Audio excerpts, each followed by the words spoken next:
A welcome to all the viewers in Shingletown. This is another segment of the CT70, and a couple of things have come since the last video, and one is that I came across another CT70, and this I bought here locally, and this is an all original one owner. And I say one owner because the guy had it for about 2 or 3 months, I think is what he said, and bought it out of the garage from the original owner. And the mom and dad, who are now passed away, bought these brand new, and they had another one that was the father's, and this was the mom's. And mom would never let the kids ride hers, but dad let the kids just demolish the other one. And the guy that I bought this from said that the other one looked really, really bad. And so this is really a boom for me, and I'll tell you why. Because now I know exactly how all the cable routing goes. Because this, I looked this over, and this is untouched. This thing has not, in fact, right here, you can see the plastic that they put over the chrome is still on this backbone. And I'm not going to take it off just because it just shows that this thing is so original down to, you know, every nut and bolt. I don't see a thing on here that is not original. It even has the plastic cap that goes on the key with the extra Honda keys.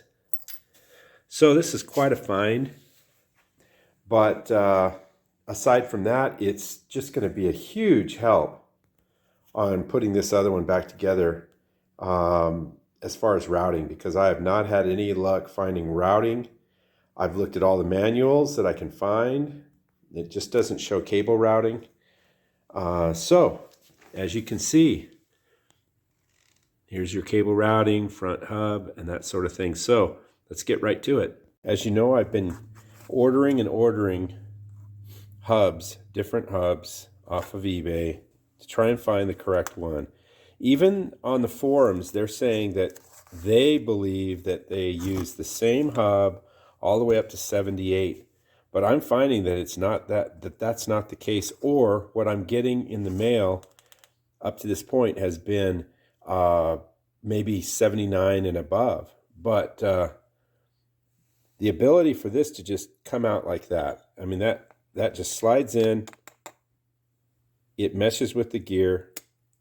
That's the way it's supposed to be.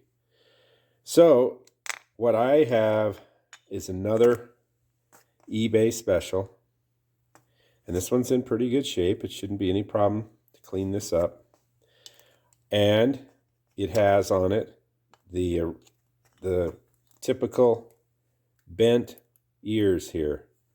You can see that these are facing forward, these are mished down. And so what that is someone, over the years, someone put the wheel on without lining up the tabs, and you know what happens there. So the real test is, will my good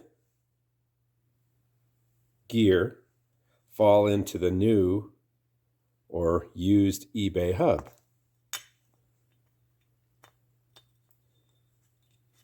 And there we go. Look at that. This is, I think, my third actual order off of eBay before I found the right one. And so, you know, I don't know what the forums are going to think of this, and I'm just doing this as informational. So it surely looks to me like there were 2 different hub sizes, and it could just be a different size gear, little gear in there. It could be a different size drive gear. But anyhow, I've got the right one. So let's clean this up and put the front end together. It's all cleaned up. I did a little polish, just a little. I didn't want to go through the whole sanding process and polishing with it because it is in really, really good shape. So I'm going to lube this up. Got a new seal, and we'll put it in. Everything's on. The arm is on. You can see I injured myself trying to put these brake shoes on. Let me tell you, putting these brake shoes on are no easy deal. There's one video out there that a guy shows how he does it. Most of the other videos, you just see it like me, just going right to the finished product because it's almost embarrassing. It's just tough. So anyway, there it is. Let's get the wheel on. And the bracket that holds the pegs and the kickstand. So, as you can see, I put this back as close to its original condition. It was really bent out. And I'm going to weld that. And I'm going to weld onto here half of a very thick washer. So let's see how that goes. So this washer, it's going to go on here, just about like so. But I only need half the washer.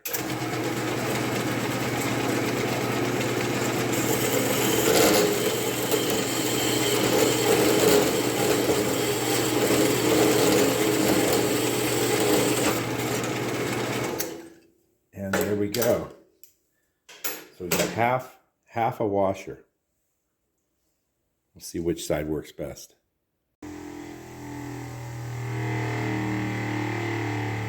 That looks pretty good right there.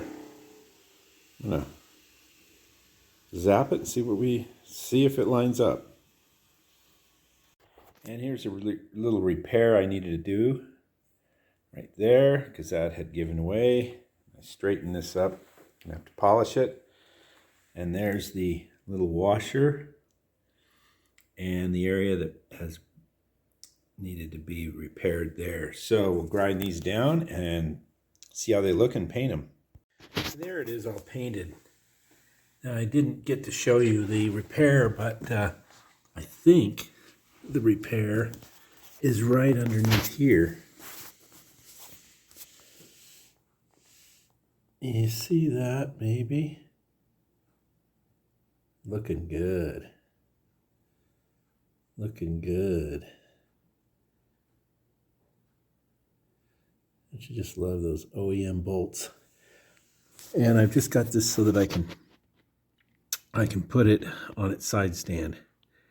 And then we'll move on. Taking a break from building on the bike, and we're here at Pyramid Lake. Beautiful place. Joe's been out here. Those people in Shingletown, they don't know what a real lake is. They think that little bass pond they have that they bathe in, you know, is a lake. A lot of people fishing. We've caught about 6, and we're just having a great time out here in the Bayliner with Captain Chris. And just real quickly, let me tell you how coveted these new handlebars are. I put myself on the waiting list about 6 months ago, and I got an email out of the blue. Actually, after I contacted them 2 weeks ago, I got an email, and it said, "We are now back in stock." And I go, "Oh, great." So I go online and I order mine, and then I go to the forum. And the forum I like a lot is littlehonda.com. And this is my original post that I'm looking for handlebars, and it goes through quite a bit of back and forth and who does what. And there's a guy on eBay, and they're not that good. So I've got my name on the waiting list, blah, blah, blah. And so here we go, April 18th. CHP handlebars are back in stock. Just ordered a new pair. And this is CHP themselves. And they go instantly and say that this is a small shipment and we realized the number of people on the waiting list, so we are limiting each customer to one set. Same day, and sold out. That small batch didn't last long. Hopefully we get K1 bars next. So anyway, what I'm basically saying is it's a difficult thing to find bars. And, you know, to find OEM ones are kind of price prohibitive. Although these bikes bring enough money, you could do that. But, you know, for what we're doing here, these are going to be just beautiful. And take a look here. Oh, brand new bars. Brand new China diners.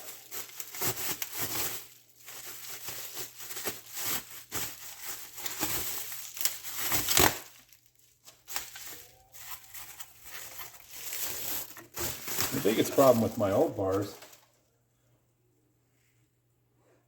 was that they were bent, and bent is bad. So here's our right hand.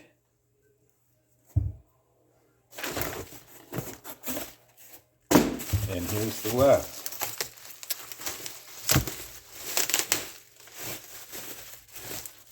So the first thing I'm going to do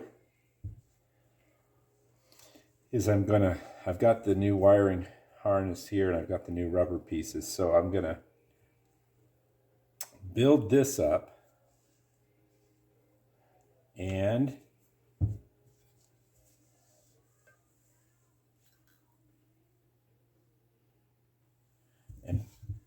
mount this first and then move on to the other bar. So after a bike sits and I'm on to three other projects, I do have a hard time sometimes finding the parts I ordered. Now I make a real detailed list of what part number and a description and when I ordered it. So what I also do is I keep all the things that either I've ordered in one order in a box or in its own bag.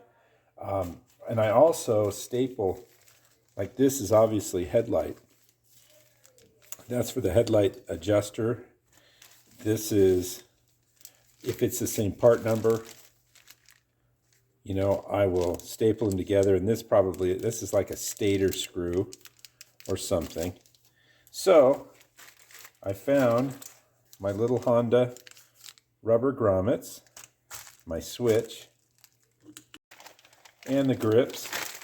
Gosh, you know, it's just so cool. And there's a right and a left, of course. There's a difference in them, but to just have brand new rubber and OEM, it's like, this is a 1970 motorcycle. Unbelievable. And let's thread this. Obviously goes right there. Thread this through, and I can see already I'm going to have to grab with some needle nose or a pick and try and feed these wires through this hole. As you can see, I keep all my picks, small screwdrivers, but this is probably the most used tool in the whole thing. You see these little rubber O-rings and little washer. This is the mixture screw on most carburetors, you know, the GS's and so forth. And this little bent paper clip just gets right in there and grabs these. But I think it's going to work really good here too. Trying to do this one-handed. Look at that. All right, so once you get your handlebar off, we're going to do the left bar first. I've got a new switch, new rubbers, and new grips. So you're going to want to install one of the new rubbers on the covering here over the wires. You're going to want to do that here while this is off. And then you thread this, you thread it through, and I've had 100,000 uses for this. This is just a little paper clip with a sharp bend on the end. Just pick it out of there. Pick these out one at a time, and then you can pull it through real easy. And the first problem I came to was the hole down in here where you put the small set screw to hold the switch needed to be filed out. It was not letting this screw through, and so I have a nice small file set, and so I just used the round end of it, filed it out, and now let's install it. And now there's no problem at all. It'll just screw right in, and if you don't have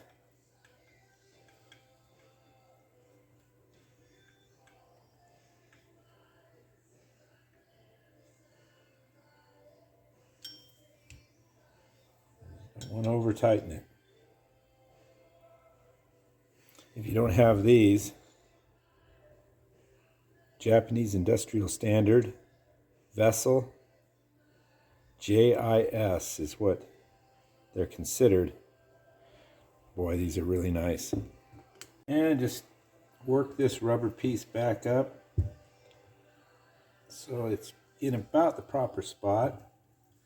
This probably should have a little bit more bend, or a little less bend to it, excuse me. Something like that. Just nice little gradual bend. And then we're going to work this rubber, and we'll probably have to use a pick or two, so we'll get that rubber installed. And I just use this little screwdriver, and that got it in there real nice, really clean. So we're going to slide this one on, and we're going to do the same here. And it's nice when you've got the bars here so that you can mimic. And just to make you more furious, I'll show you my other model. When all else fails, I can always come back out and look at this 900-mile CT70. And as you can see, there's kind of a straight run at it. There is not a loop here, so I'm going to tighten that up. And when it comes out, it'll come out the bar here and then just work its way down. Nothing's been touched on this bike ever. And it goes right into the headlight. It sure is nice to be able to come right out and look at one that would have been on the showroom floor. That way there's just no no chance of you getting the cable routing wrong, or a bolt wrong, or what went where. All right, so I've got that more of a straight angle like the OEM Honda showed. So now we'll do this rubber on this, like so. And handlebar, handle grip, left-hand side. What I've always done is installed the grips with a little bit of just clear, anything I had. It helps it slide it on, but then when it dries,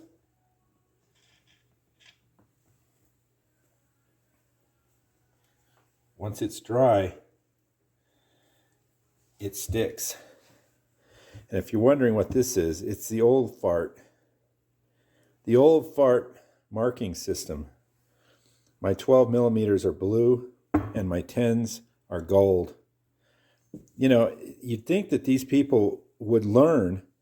Of course, they're all Harvard grads, 23-year-old Harvard grads that, design all this stuff.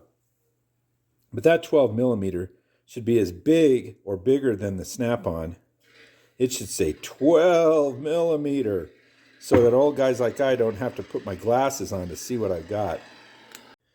Now that I've got grip on, I did a little rubber end on the end of these. These are a reproduction, but they sure look OEM. When you take the Plastidip, the spray can, just tape it off and just keep putting coats on there. Makes it look OEM. So next we're going to put this on, which don't need to go into any great detail. Basically, we're just going to put the grip on, or the lever on. And these seem to fit perfectly. I could probably tighten it up a hair, maybe take this slack out of it, but I'm happy with the way it is. With the lever, the original lever, I've got this set up so you can see this little piece acted as like a strengthener or a washer or something. Well, the new bars don't need that. They just need the nut, because this part has a threaded end and it's risen a little bit, so you can't get both the nut and this on anyhow, and it would look goofy. So that's nice. And I always replate my stuff. I've got my own plating from Caswell. So anyhow, let's put that on and look at the bar on the bike. So there it is on the bike. Much better. Much, much better. Nice new switch. So now let's do the other side. I really was going to use this bar, but basically both of them are bent. So I replated and reworked this whole system here. And as you can see, there is that little piece. That actually spotted on there. So really, there's no use for this. So not that I'm going to throw it away. I keep all the stuff. But that's basically just a strengthener that the OEM handle has that the new ones don't. So we're going to have to feed this throttle cable through, but we're going to first have to disassemble what I already put together. So you get the grip off, of course, and this is a special screw, and that should allow me to take that piece off and expose our system here, our throttle system, which just slides like so. So let's see if we can get this out without too much trouble. Cable off of it, lay it aside, and we'll pull the cable out. But what we have here is a little set. This holds it in place. So I'll get this off and use our handy dandy little paper clip, 100-use paper clip. And we should be able to work this out.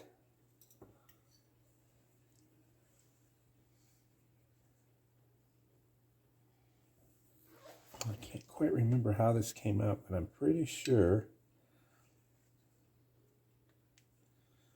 I almost think it was part of the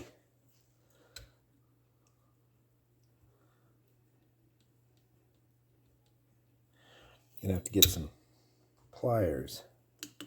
So with a set of pliers, you know, it was back in here. You basically have to push with the cable, because this is all part of the cable.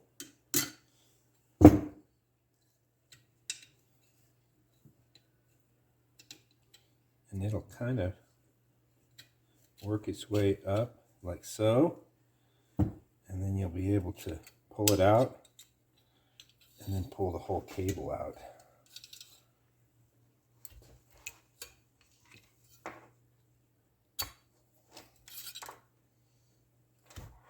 And there's the cable.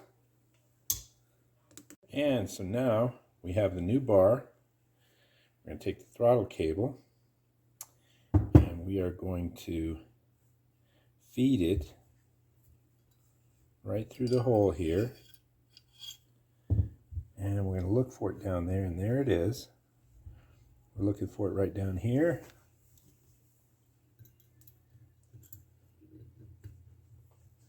And this might have to come back a bit. This is going to be a little more difficult. And I think I'm going to need another specialty tool here. And I have it right here. A little bend. So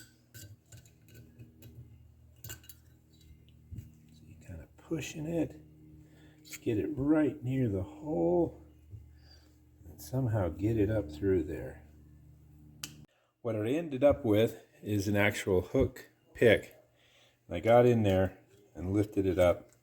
Anyhow, these are things that you don't really need to see all of this. You just want to know if the bars are going to work well and what modifications I got to do to them. So we get the throttle cable all the way through. And you can see I've got it where it's laying in there nice. Sitting here out. So far so good. So I will go ahead and I think I'm going to go ahead and secure it with its screw. Just for now. I may have to pull that back out. And put the cable on it. Put the slide in here. And this slides really well, so I'm happy with that. And go ahead and put the sleeve on here. And it looks like I'm going to have to put the sleeve on first. So put that off. This is how it works when you're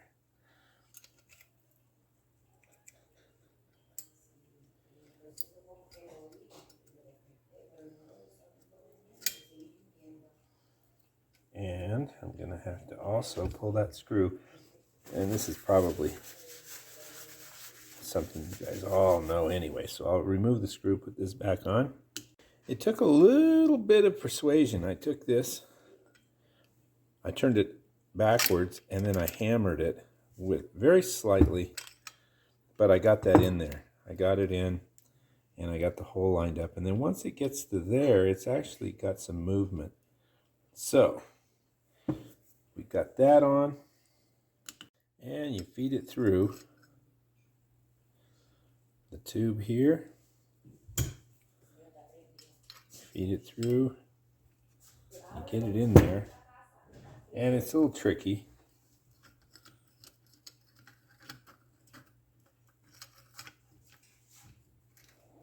There you go. You get it so it moves, where this is your movement. And with a little spring tension on the carb, get plenty of movement. And put the screw back in.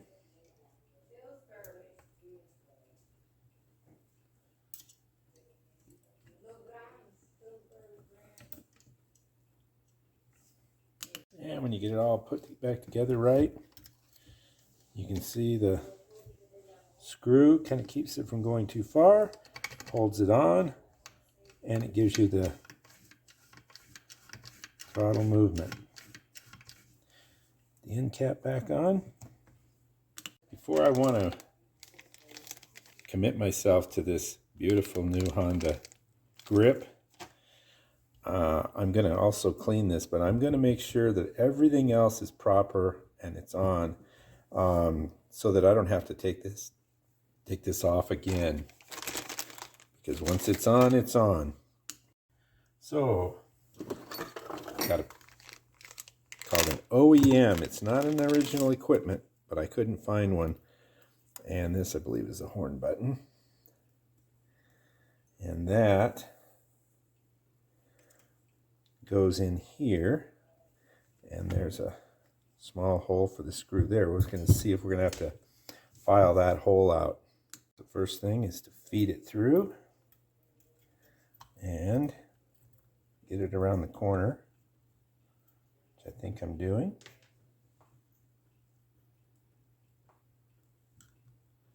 This, yeah, it's right there. And we'll catch it. And hopefully just bring it right up through.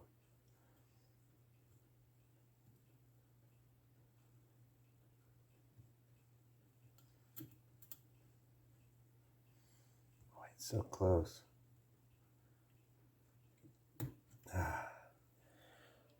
101 uses.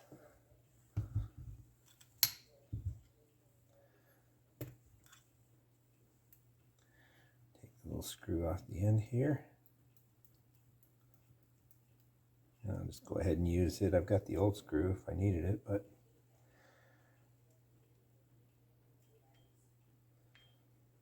and we've got to get by that throttle cable, which shouldn't be an issue.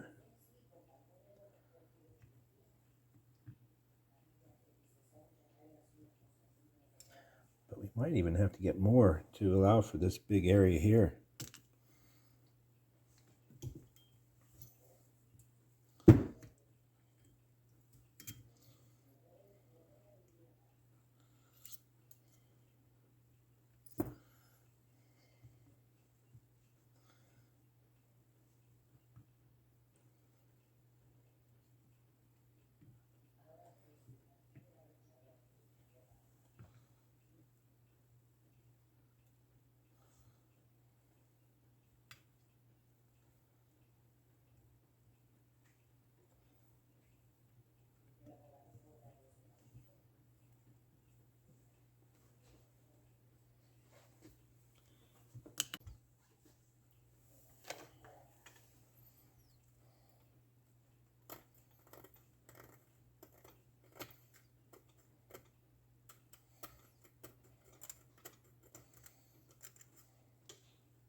I did that last segment in real time just to show you how little you had to file to get that in.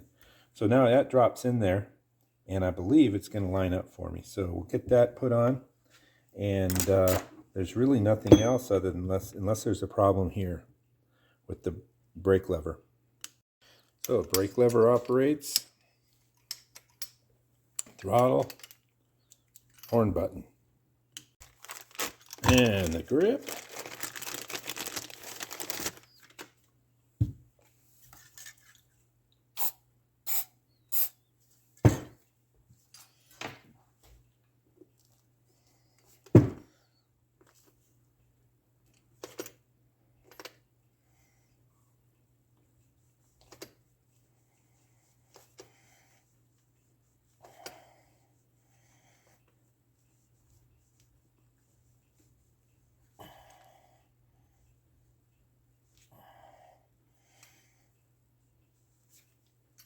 Man, it's really hard to get all the way home.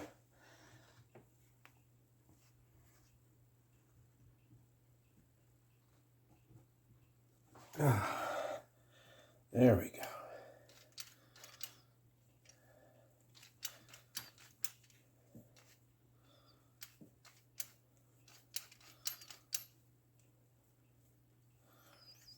And now we'll put it on.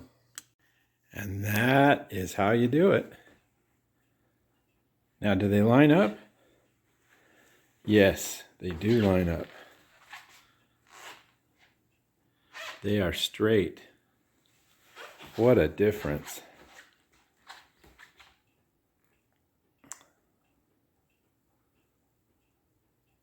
And they look great on top of that polished handlebar mount. So there you have it. The handlebars are mounted, and the CHP bars are beautiful, flawless, and really no problem at all. Like the forums say online, a little filing, but you saw how little that was. So there you go. Hope yours goes on just as easy. Now that the handlebars are done, we can kind of get back to the other stuff. So the first thing I want to do is put the chain on right here. And I got the master link right there. Now there's a little confusion on this arm, this brake arm. This is how it's supposed to ride. See that there? It actually is going to be loose so that it can pivot. Now I went back and forth, got OEM parts, blah, blah, blah. But what I ended up doing is pulling these washers and this nut from my original CT70, and then because I was originally going to put on a spring washer that was more like more like what fits it, but it really isn't. You can see how this large, and this is what I got when I ordered the OEM parts. I'm thinking it's not right, but that's what happens, is that goes up there. So basically you've got the nut, you've got the spring washer, then you've got the flat washer, and then you put the nut over that, and when you tighten it down, you should be able to put the clip on it. So there you have it. There's the clip. This is the OEM clip. And now what I'm seeing what's going on here is, because this washer's larger than the threaded area here, it actually rides up here and it applies a little pressure to this arm so that it keeps it probably from rattling. So that's what I think the setup is doing here. So your flat washer and your nut just compress against the end of the threaded area, and this just rides in between. The spring washer just rides in between that arm and the flat washer, so it has a little tension, a little pressure on that, so it doesn't rattle, I guess, when you're riding. I took this over to the wire wheel and I just polished it up a little. Try to get some of the rust off into those deep cracks down in there. And it looks pretty good. So what I'm going to do now is put a little chrome polish on it, and then I've got a nice new rubber shifter boot, you would call it. And there's the rubber part put on there and all shined up, and I've got a shift lever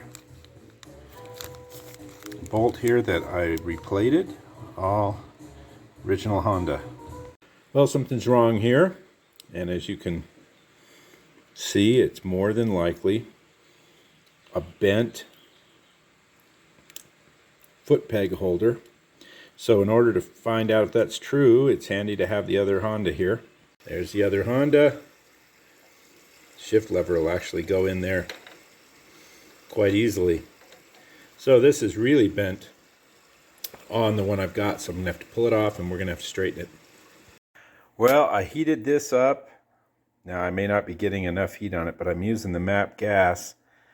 I got it really hot. I could not get it to bend, and I really had this wedged in the vise good. So what I'm going to do is I'm going to cut this metal right here, and then I'm going to bend this down. I'm going to bend it over into its original spot, and then I'm going to use the welder and weld it back up. So that means I'm going to have to move on to something else till I can get all that out. So I've got the side cover on, and it's looking good. So we're going to move on to the brake, the rear brake. Got this new brake switch, brake light switch. And I've got this, all this chrome stuff and a little bit of chrome polish and a little wire wheel action. And they come pretty clean and shine up pretty nice. So that's kind of a before and after. Okay, so we're back on this straightening of the peg mount, and what I've done is I cut a channel in the tube itself, it was not bending for me.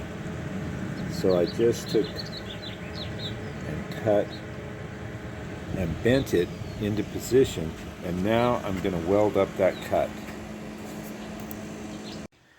And now I'll clean it up a little and we'll put it on. I've got to repaint also, and I'm going to make sure that I haven't boogered up and bent up these mounts. So I'm going to test fit the pegs first before I paint this and get it all pretty again. So what I've got here is this got crushed in the vise, of course, while I was fixing this. So this peg over here, this one, everything works fine. I don't know, I haven't put the ball in it yet, but I had to kind of push this down a little, and then I've got this little tool I built here, and we just spread it out and then check it. It's close, but we need a little bit more. Give it a little bit more. I don't want to go so far as that I have to crank it down again. That probably will do it right there. And there we go. Fits in there nicely. Now we're going to put the spring and the ball in. Now the spring is like welded or rusted in there. It's like it's just welded in, and this side is just packed with rust. So I think my best option here is to just go ahead, take a drill bit and drill out the rust, the spring, everything at once. Now let's just see how far we get here.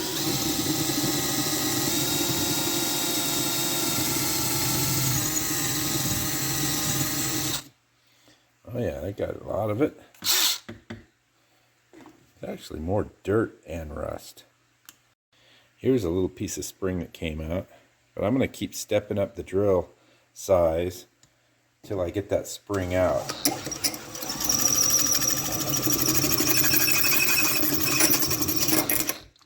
Yeah, I might have it there. Almost. No. I might be able to pick it out too.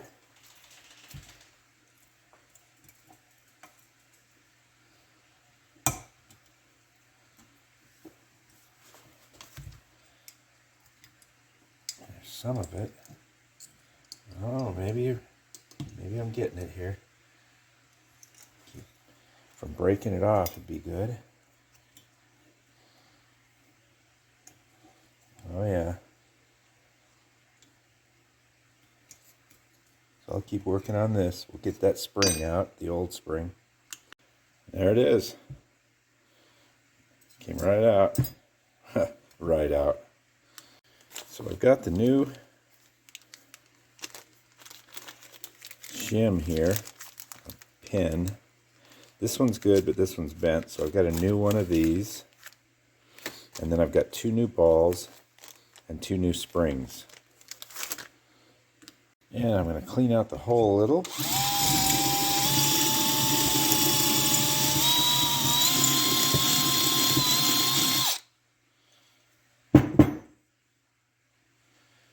Just so I could test fit that spring.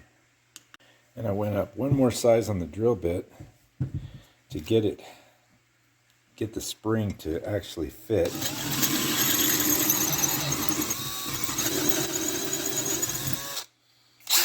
That's all just rust. And there we go. And it sits in there flush. And the same on this side. Now I've got the spring and the pin. And you can see the ball bearing down in there, I think. So it'll stay up. Now, I don't have any lubrication in here, so it's not gonna work like, perfectly like it should, but down, and then you feel a little resistance, and it's up. So we're in business. And that's how it goes. Just like so. And the other side.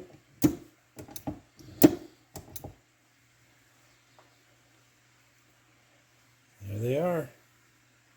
So I can clean this up, grind this off, grind this weld down, and I can touch up the black paint, and we're ready to mount the pegs. For the paint to dry on the mount for the pegs, I cleaned up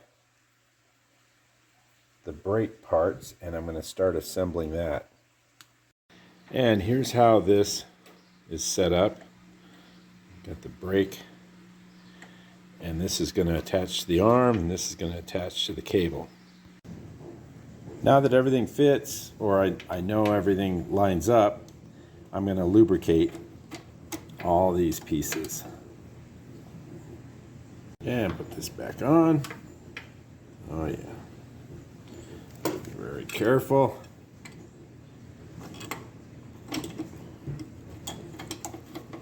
And there we go, everything nice and loose. Put all this together here, and then when I hit the brake pedal, it seemed like I had way too much movement before the brake pads started to press against the, or where you start to feel the arm stop. And I know the brake pads are good, so I had to actually pull this off the shaft and rotate it back so that I'm getting proper brake pedal with the arm in the proper spot. And that's about where it's going to sit once the pegs are on, and that's it. That's all the brake pedal we need, and then I'll make a final adjustment. And the pegs are on. The brake cable's on. Need to adjust that out a little bit. Got the cotter pin in. Got brake, spring. I've got the clip on here and the brand new Honda rubber here. This all looks good. This brake line will come up and pretty much resemble this right here once the air cleaner's on. Got the front brake cable on, and it's adjusted, and then the little holder here. And this is an OEM Honda cable. It's got the little brake light switch, and got the lever over there, cable routing. So from there, I went ahead and put the Kickstarter on, and I got the brake light switch in. And it's about time to start thinking about getting up underneath the seat. Either that, or I'm going to move to the carburetor, the air cleaner, that sort of thing. So we will move on from here. And now I've done the rear tail light. I've got some new screws in here. I'm going to be waiting for a tail light bulb because 6 volt is just not available everywhere. So I'm going to order that. But this just seems like a really good time to end this segment so it just doesn't get, crazy long. And also to just give another shout out to those people that are helping me along here. I've gotten so many really, really good leads on parts and, just advice on what to do, because I am by no means an authority on any bike I build. And I'll tell you why. Because I can't build 7 Trail 70s and have 7 Trail 70 videos, because if you watch one, you've watched them all. So every bike has to be different on JT's Customs. So, which makes it fun, because I'm on the lookout for unusual things, something that's just not your everyday stuff. And it could be a street bike, it could be a dirt bike, it could be a 3-wheeler, even a 4-wheeler. Just something I've never done, and something that's cool and needs restoration. So we're going to move on this video. We're going to end it here, and I look forward to seeing everybody from Shingletown at the Shingletown reunion. Talk to you on the next video.